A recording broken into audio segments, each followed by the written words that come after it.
question nange ezali boye. Problème ya Kivu ndenge tozoka ke M25 M23 ezali CNDP ezalaki déjà adhéré na kati ya armée congolaise pe na kati ya association politique congolaise, mais ndenge bazozala na baja ya Rwanda, est-ce que tolongoli bango lisusu na kati ya nini ya Congo to ezaka ba congolais mais ba Rwanda benfiltré to ezaya ba Rwandais? Question n'a pas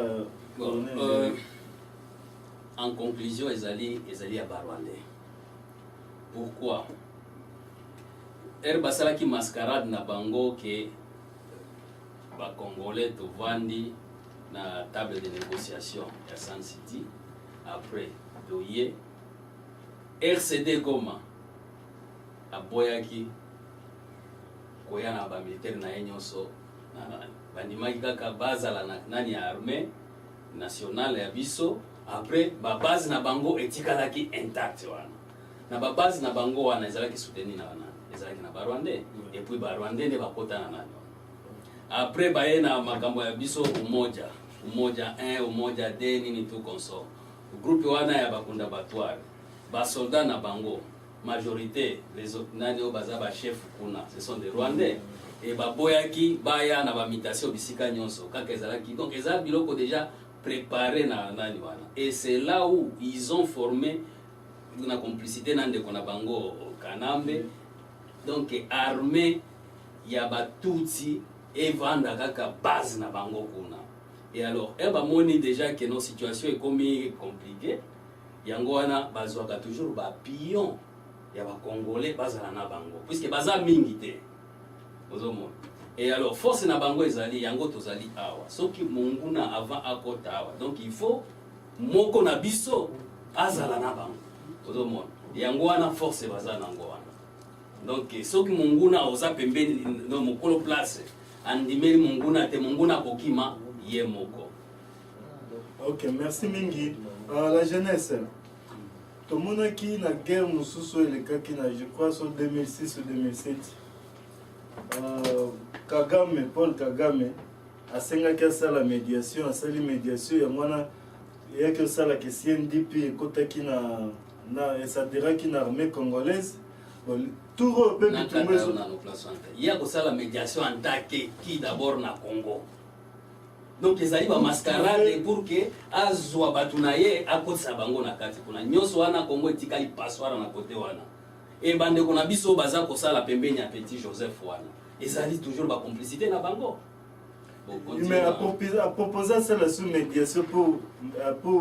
maintenir la peine à Kivu, à proposer na ba média que non ça la médiation entre na guerre et na Congo yo lobi ndenge ni pona. Elo na lobi Kagame akanisara aleki ba Congolais nyonso na mayele. Po ya mona musika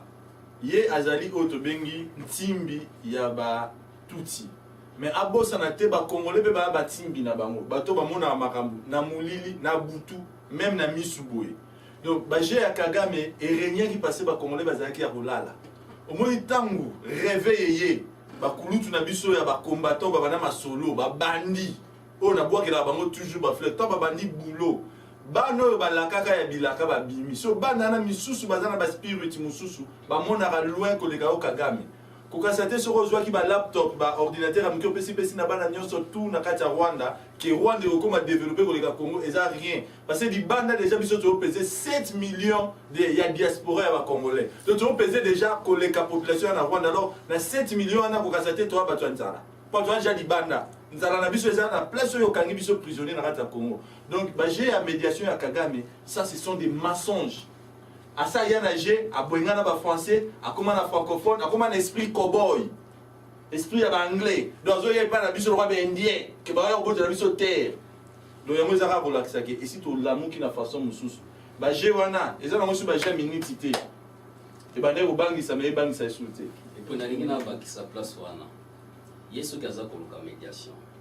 À ça, la médiation entre Yé Tutsi, na Hutu d'abord, Bayokana. Puisque il faut médiation d'abord. Comment yo na ndako ya mutu mosusu obanda médiation mais pas na yo oza wana penda ya solo penda merci mingi mpona réponse wana question na nga mosusu ezali leo tozoloba bamilitaire wande baza na kati wana tozomonaki bazouta toujours libanda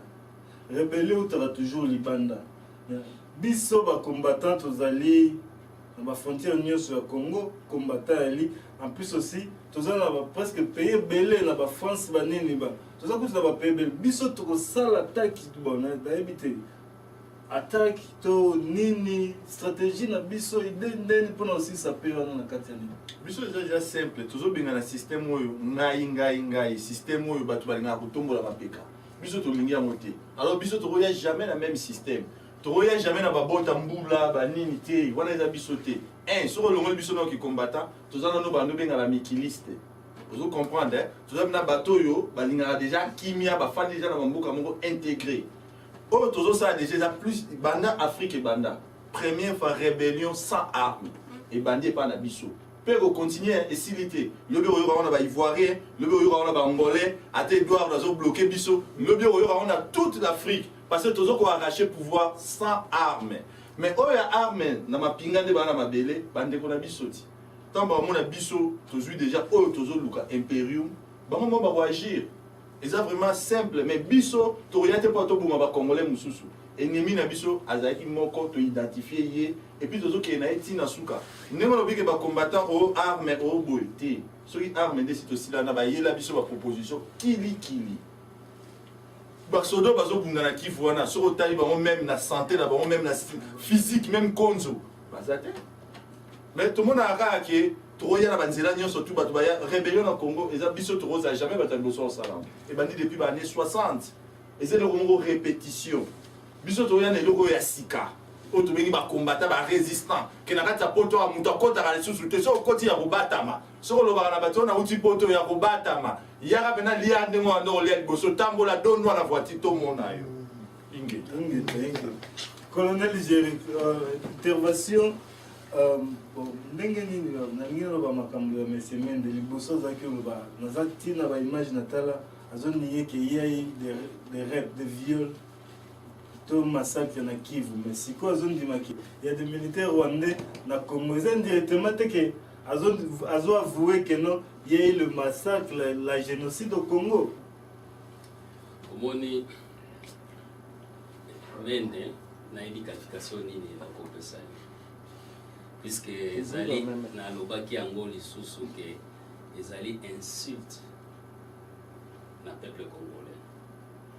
et na insulte wana sikoyo amoni ke président na ye Kagame na nani gouverneur na ye Joseph Kabila alias Kanambe ye bakomi sikoyo na confusion wana mais pour asala sikoyo ke peuple abosa na situation vraiment réelle oyo ya situation ya élection oyo babotoli peuple pouvoir yango wana amoni pression wana akomi kondima mais na baphrase na ye kondima yango aza kotia yango donc ya vraiment officiel te vraiment aza kokende nango bamarke moko boye bon nanga na répondre pour la question lobi ya papa na ndenge respect congolais ezalaka tobenge papa poto amiye banani buzu bane papa Mende d'abord so tobi tozonga na ebandeli soi-disant ministre soi-disant papa aza kofinga bato na moi makasi akofinga na bana mikie na bamikolo na batata baimbécile vraiment osomona ministre na mboka nini nafinga abizwanga bien caméra talanga baimbécile na bino taka nde na baimbécile wana na bandako mosusu esa bien te so yo papa obengi mpo oza ministre tozwa ministre ata ya Congo Brazzaville ata ya osomona ministre moko azofinga peuple na ye baimbécile mais yo oza ministre te boso papa bongo masolo nini yo ozozela ye akolobela biso akolobela biso kaka ya bêtise parce qu'il parle déjà bêtise liboso ya écran oyo ayebi ke millions de personnes baotala il s'en fout aza na bana je crois na baage nanga plus temps mosusu balikolo nanga mais papa moko bafingaka bana baimbécile Mende yo moko répondre mo wana imbécile tosengi yo moko oza papa moko imbécile nazongisika maloba na yo donc eloko moko ya Mende akosalela biso ya bien aza imbécile pour la président na ye mpe aza imbécile Ok, merci mingi pour la réponse. Colonel Géry, question dans mon monsieur Zalibo. Ndenge basalaka ba gouvernement kanam basalaka mixage bon mixage na mixage de coalition ya ba militaire ya CNDP bakota na armée congolaise. Siko toyebi ke ba misusu babimaki bakena Tangamba. Est-ce que ba batikali tozana misusu batikali comment to que identifier l'armée que au Rwandais au nani wana maele nini okio ide nini to okio limbola okabola na bandeko na plateau. Bon, d'ailleurs, à partir de la question na wana kozwa mixage oza koloba wana ezali d'abord erreur moko grave. Bayebaki que ce sont des Rwandais, mais du fait que bazalaki déjà na plan na bango baye kokotsa bango na kati ya armée wana. Selon biso eloko nyonso basi batie ensemble, selon biso ezali ratissage d'abord babandela, puisque à partir ya wana ere babandeli bozwi mutu bike yo otaki boy ozalaka d'origine boy olobi ke ozana nani ya congolais signé awa sala serment boye nini mukolo oyo kaka ba atako boma yo kaka le même jour wana, puisque na kati ya armée mitindo ezali wana ezali trahison po na bamboka mususu na ngambo awa président wa azalaki na ngambo wana oyo akei aza mutu ya France était mais abanda kosalela na France awa pe toza na bato mususu bauta bazali awa mais baza kosalela non soki oponi olobi ke Congo ne mboka na yo travaille pour le Congo, tu ne peux pas travailler pour le tribu na yo. Et d'ailleurs le tribu na yo wana ezalaka na Congo te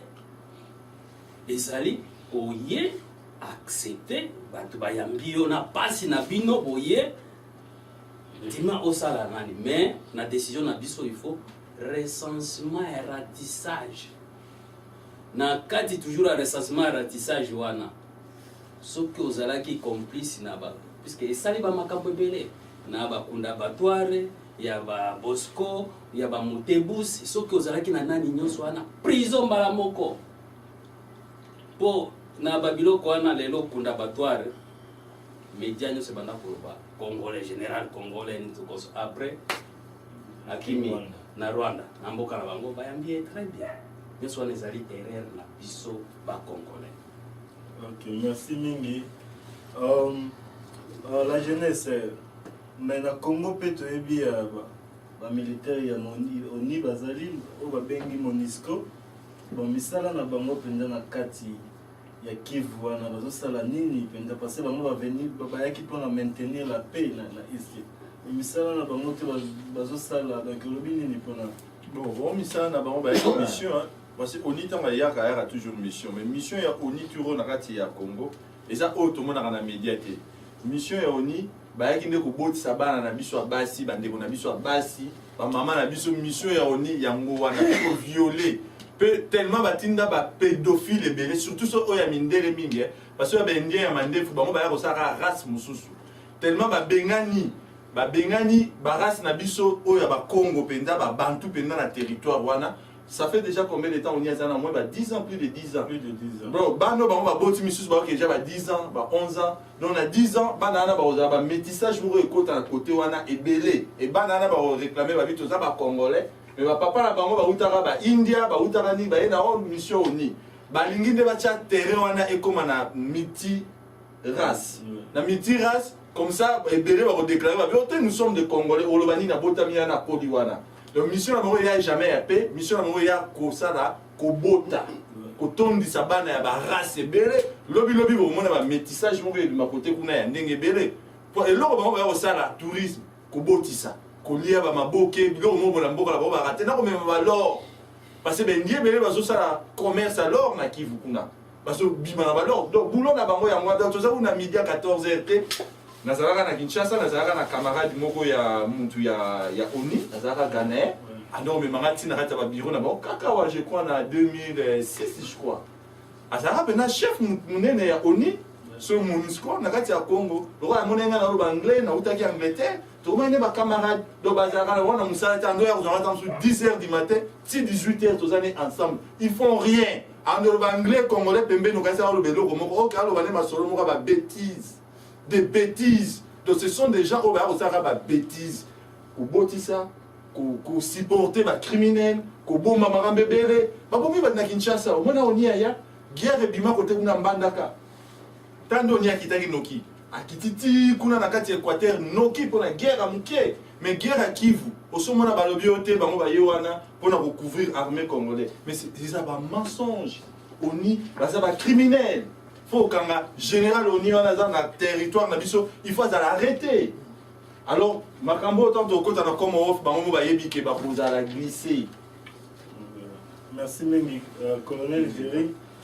ceux qui vont continuer, quel est le rôle de la MONUSCO dans le Congo? Bon, au Moni, la groupe New Swan est allée à groupe de business. Et les alliés groupe de business du fait que vous avez pour ça l'armement. Baza koya ko infiltrer baza ko kaka batu wana ya ndani wana derellement mona ki bakanga ki bango grâce à la vigilance ya nani ya bande kona biso nde ba banzo favoriser nani ba wolfram na ba minéraux mususu ele kana ngambo kuna.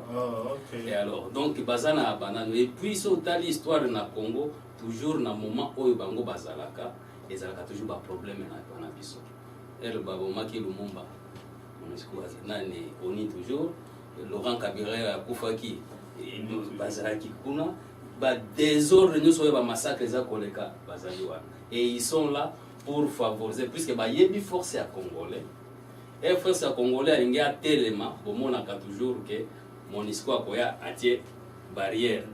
oh naza ko protéger mutu moko ya côté kuna progresser te nini tout konso ponini amoni que soki bango bazate Congolais à cause sokola ba désordre nyoso wana ne problème na bango ezali wana donc ezali nani a business. OK,